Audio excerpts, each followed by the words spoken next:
Natimbog ng pulisya sa lungsod ng Palayan, Nueva Ecija ang sinasabing top 5 city most wanted sa kanilang lugar sa kasong panggagahasa nitong June 2, 2024.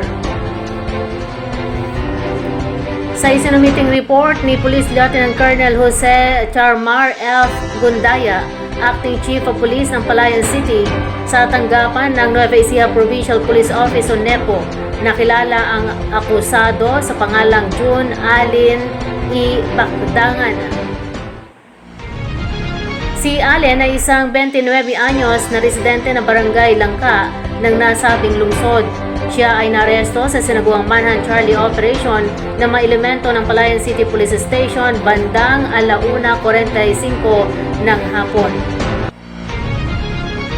Walang inirekomendang piyansa ang korte sa kanya at kasalukuyang nasa pangangalaga ng Palayan City Police Custodial Center habang hinihintay ang utos ng piskalya.